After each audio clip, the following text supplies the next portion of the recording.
Ազգային ժողովի մեծարգո նախագահ, հարգելի գործընկերներ, հարգելի ուժեղ Հայաստանի գործընկերներ։ Ուզում եք կռահում եք, որ ես կարամ հիմա մի հատ անուն ազգանուն տամ եւ դուք խառնվեք իրար։ Հիմա կարաք չմտածեք այդ անուն ազգանունի մասին։ Հիմա կարաք լմի մտածեք այն անուն ազգանունը, որը չեք ուզում լսեք։ Չեք կարա չմտածեք։ Որովհետեւ հոգեբանության մեջ շատ հայտնի բան կա, որ ասում է կարաս հենց հիմա չպատկերացնես սպիտակ արջ։ Հնարավոր չի մարդը հենց այդ բանին չպատկերացնի սպիտակ արջ։ Հիմա դուք կարաք չպատկերացնեք այն անուն ազգանունը, որից դուք այդքան խառնվում եք, չեք կարա։ Հիմա նայեք ինչ եք դուք անում։ Դուք չեք ուզում, որ այդ անուն ազգանունը այս դալիճում հնչի։ Բայց դուք անում եք այնպիսի մի բան, որ այդ անուն ազգանունը 10 անգամ ավելի բարձր է հնչում ոչ միայն այս դալիճում, այլ ամբողջ Հայաստանում։ Բոլոր վերնագրերը դրա մասին է։ Լրագրողները մի բոլ նյութ ստացան այսօր օթյակից նկարելով ձեր պահվածքը։ Հիմա դուք այդ մարդուն լավություն եք անում, թե վատություն եք անում, որ իր ավազանի անունը դարձնում եք Հայաստանի Հանրապետության մեդիայի գլխավոր օրակարգի վերնագրերը։ Ընդ որում այս պատմությունը նոր բան չի։ Վստահ եմ շատերը գիտեն դրա մասին։ Կա այդպիսի մի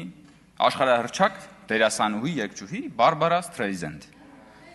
Ուրեմն գրականության մեջ գոյություն ունի Բարբարա Սթրեյզենդի էֆեկտ հասկացությունը։ Ինչի մասին է դա։ Ժամանակին մի լուսանկարիչ լրագրող գնում է եւ տարբեր բաներ է նկարում, այդ թվում նկարում է Բարբարա Սթրեյզենդի առանձնատունը եւ նաեւ ինչ որ նկարներ տան կատարվող իրադարձությունների վերաբերյալ եւ հրապարակում է դա ոչ մեկ չի էլ նկատում։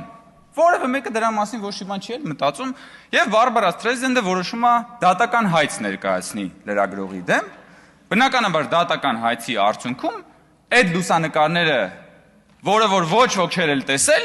դառնում է համաշխարհային մամուլի թիվ 1 քննարկման առարկան։ Հիմա հարգելի գործընկերներ, դուք Բարբարա Սթրեյզենդի էֆեկտը տարել եք եւ դրել եք, կիրառում եք այդ մարդու ավազանի անունի վրա։ Հիմա ես չեմ հասկանում, դուք լավություն եք անում այդ մարդուն, թե վատություն եք անում այդ մարդուն։ Եվ էլի փորձեք հիմա չպատկերացնել եւ ձեր գլխի մեջ թող չհնչի այն անուն ազգանունը, որից դուք այդքան խուսափում եք։ Հնարավոր չի։ Ես հիմա դա չեմ ասի, որովհետև ես ուրիշ ուղղությամբ մոտեցա հարցին, էլի չեմ ուզում ելույթս ընդհատվի տարատեսակ չարաճճիություններով։ Բայց Տիկին Վարդանյանը այստեղը չի գնացել, ասում էր ապացուցեք, որ եղել է։ Տիկին Վարդանյան, փաստերը այդպիսի բնավորություն ունեն, որ փաստերը ընդհանրապես այսպես ծակող էֆեկտ ունեն, էլի հասկանում եք։ Հիմա ես բացում եմ primeminister.am կայքը, հուսով եմ պարոն Մանուկյանը ձեզ ուղարկել է եւ primeminister.am կայքում 2020 թվականի հուլիսի 5-ը բացում եմ հայտարարությունը վարչապետ Նիկոլ Փաշինյանի շնորհավորական ուղերձը Սահմանադրության օրվա կապակցությամբ։ Եվ մի քիչ իջնում ենք, բնականաբար տեքստը ամբողջը չկարդամ, հասնում ենք այն կետին, որը դուք ասում եք չկար։ Ու չնայած իմ դիրքորոշումը եղել է այն, որ Սահմանադրության հաճախակի փոփոխությունները անհարկի սթրեսի են ենթարկում պետական համակարգը, Սահմանադրությանն անընդհատ փոփոխությունները բերում են անորոշությունների, նախորդ պարբերության մեջ նշված հանգամանքների գիտակցումը ինձ բերել է այն եզրակացության, որ մեր երկրին հարկավոր է նոր սահմանադրություն։ Տիկին Վարդանյան եւ հարգելի գործընկերներ, որը քաղաքացիների կամքի վրա հենված, քաղաքացիների կամքից բխող պետական կարգ կհաստատի Հայաստանում։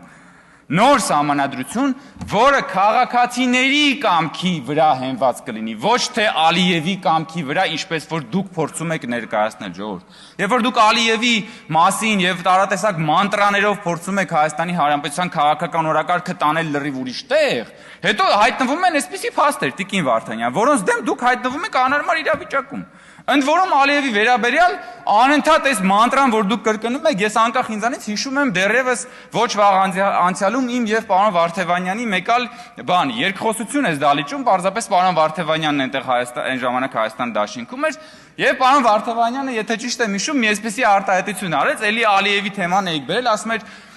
Ալիևը Քոչարյանին իր երազներում է տեսնում վախենալով, բան։ Ես էլ եկա ասի, պարոն Վարդևանյան, իսկ ով է Ալիևի երազները ձեզ պատմել։ Ու պարոն Վարդևանյանը միջև չի ասել դա։ Միջև մա չի ասել Ալիևի երազները ձեզով է պատմում, ոնց եք երազներ պատմում իրար, ինչ հանգամանքներում, ինչեր եք պատմում, կարող է պարզվի այդ 300,000 ադրբեջանցիների բաներ, թեզերն են ձեզ ինչ որ մեկը պատմել, երազներում իրականության մեջ եւ այլն, բայց փաստորեն չեք փոխվում, որովհետեւ ձեր բանը քաղաքական նարատիվը ուղղակի բանի մեջ է հայտնվել, ժողովուրդ, տուպիկի մեջ է հայտնվել, նոր ասելիք չունեք։ Բայց ես ուզում եմ վերադառնալ պարոն Կարապետյանի, Նարեկ Կարապետյանի օրերս այստեղ ունեցած ելույթում, նա խոսում էր Հայաստանի Հանրապետության, սուվերեն Հայաստանի Հանրապետության, նաև խոսում էր պատմական Հայաստանի մասին, խոսում էր պատմական հիշողության մասին։ Պարոն Կարապետյան, տեսեք, մեր գլխավոր գաղափարական տարբերություններից մեկը հետևյալն է։ Մենք ինչ ենք ասում։ Մենք ասում ենք, որ հայրենիքը պետությունն է։ Մենք ասում ենք, որ մենք ունենք մի հայրենիք, եւ այդ հայրենիքը պետությունն է, Հայաստանի Հանրապետությունն է։ Եվ դրանից բխեցնում ենք իրական Հայաստանի գաղափարախոսությունը, որը պիտի ունենա սահմանազատված սահման, որը իրական է, 29743 քառակուսի կիլոմետր է, եւ որի քարտեզը փակցված է այնտեղ։ Սա մեր գաղափարախոսության առանցքն է։ Հիմա եկեք նայենք ձեր գաղափարախոսության առանցքը որն է։ Տեսեք, դուք ձեր բոլորդ, ձեր կրծքանշանին պատկերել եք Արարատ լեռը, ճիշտ է, ու գրել եք ուժեղ Հայաստան, կամ հիմա այստեղ գրված է կամ գրված չի։ Նայեք, դուք ձեր կրծքանշանին, կրծքին դրել եք Արարատ լեռը, որը Հայաստանի Հանրապետության տարածքում չի։ Բայց դուք մերժում եք այս քարտեզը, որը Հայաստանի Հանրապետությունն է, հասկանում եք։ Պրոբլեմը էս է, որ դուք մի բան, ինչը որ Հայաստանում չէ, ձեր կրծքին մոտ է, բայց այն Հայաստանը, որը իրականում է, ձեր սրտի մեջ չի։ Պրոբլեմը այն է, որ ձեր սրտի մեջ ուրիշ Հայաստան է։ Եվ քանի որ ձեր սրտի մեջ ուրիշ Հայաստան է, ձեր մտքերի մեջ էլ է ուրիշ Հայաստան։ Եվ այստեղ է գալիս մեր ու ձեր գլխավոր գաղափարական տարբերությունը, բայց դրա մեջ շատ խորքային պատճառ կա։ Պարոն Կարապետյան, ձեզ պատմական Հայաստանի քաղաքացին չի գործուղել այստեղ։ Ձեր գործընկերները պատմական Հայաստանի քաղաքացիների հարկերից չի, որ աշխատավարձ են ստանալու։ Ու դա հեշտ է ձեր համար, որովհետև գիտեք ինչ, պատմական Հայաստանի քաղաքացիներին չի պետք լինելու հաշվետու լինել։ Հաջորդ ընտրությունների ժամանակ պատմական Հայաստանի քաղաքացիներին չպետք է գնաք պատասխան տակ ձեր չարասների կամ արասների համար։ Որովհետև պատմական Հայաստանի քաղաքացիներից չեն հոսանք գողացել, որովհետև պատմական Հայաստանի քաղաքացիները ձեզ չեն գալու հաշվետվություն, ձեր առջև հարցեր չեն դնելու, դրա համար դա հեշտ է։ Դրա համար դուք Հայաստանի Հանրապետության քաղաքացիներին վաճառում եք պատմական Հայաստանի երազանքը, պատմական Հայաստանի երազանքն եք վաճառում Հայաստան, որովհետև դա հեշտ է, հասկանում եք, մարդկանց էմոցիաների վրա գնալ եւ խաղարկել եւ անընդհատ քաղաքական օրակարգ գեներացնել շատ հեշտ է։ Բայց այդ նարատիվը, ես էլի եմ ասում, պարոն Կարապետյան եւ հարգելի գործընկերներ, կենսունակ չի, որովհետև հասկանում եք, որովհետև քաղաքականությունն այն մասին է, որ պիտի քո գաղափարախոսությունը համապատասխանի իրական կյանքի պրակտիկ դրսևորումներին, հասկանում եք։ Դուք ոնց որ ասենք, դուք պատմական Հայաստանի նավիգատորով գնաք եւ փորձեք ուղևորվել բան, ասենք հիմա կարեք օրինակ տաքսի կանչեք, պարոն Կարապետյան, չնայած ես վստահ եմ դուք երբեք տաքսի չեք նստել, բայց ասենք տաքսի կանչեք, նստեք, ասեք քշի դե այդ parza դե քաղաքական տեխնոլոգիաների բանով ես նկատի ունեմ իրական։ Լավ, ասենք, խնդրում եմ մի հատ այսօր տաքսի կանչեք, իջեք նստեք, ասեք բարև ձեզ, քշի Արարատ, լեռ, քշի բան, Էրզրում, քշի, մի րոպե, քշի Էրզրում, չէ, բայց որ հետախուզման տակ չլինեի, կարող է տաքսիստը քշեր Էրզրում, կարար, տաքսիստը, ասենք դու մտնում ես, Yandex-ը կամ ինչ որ մեկ այլ գալիս է, Նարեկ Կարապետյանը նստում է, բանը, տաքսիստն ասում է ուր են գնում, ասում է Էրզրում, դու պատկերացնում ես, ես հասկանում եք, ես կարող եմ տաքսի կանչել, նստել այդ տաքսին եւ այս տարածքում ներառված ցանկացած կետ ասել գնա։ Դուք չեք կարա դա ասեք, որովհետեւ ձեր սոֆթը, պարոն Կարապետյան, պրոբլեմն այն է, որ ձեր սոֆթը ուրիշ սոֆթ է։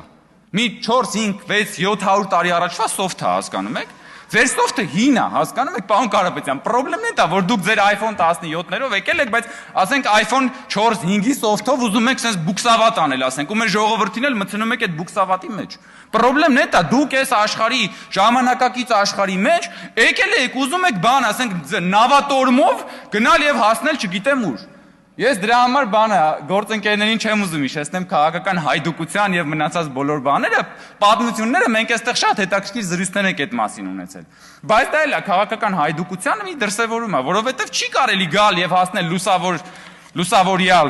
21-րդ դար, լուսավորյալ 21-րդ դար, ընդ որում ասացի լուսավորյալ հիշեցի փաստորեն լուսավորիչի մասով պարոն Կարապետյան, դուք ասում եք, որ դե լուսավորիչն էլ է զավակ ունեցել։ Փաստորեն դուք հաստատեցիք զավակ ունենալու փաստը այն մարդու ում անունը չեք ուզում որ ես տամ, բայց դուք անպայման հենց հիմա այդ անունը ձեր մտքում կրկնվում է եւ կրկնվելու է։ Այս պահին այսքանը։ Դե գնացեք, եթե Yandex-ը տանում է, հələ մենակ կանչեք, նստեք ու գնացեք։ Այ հեսա ժողովուրդ ջան, այս դրա մասին եմ խոսում, որ դուք դեգերում եք անորոշության բաների մեջ, թմբիրի մեջ։ Շնորհակալություն։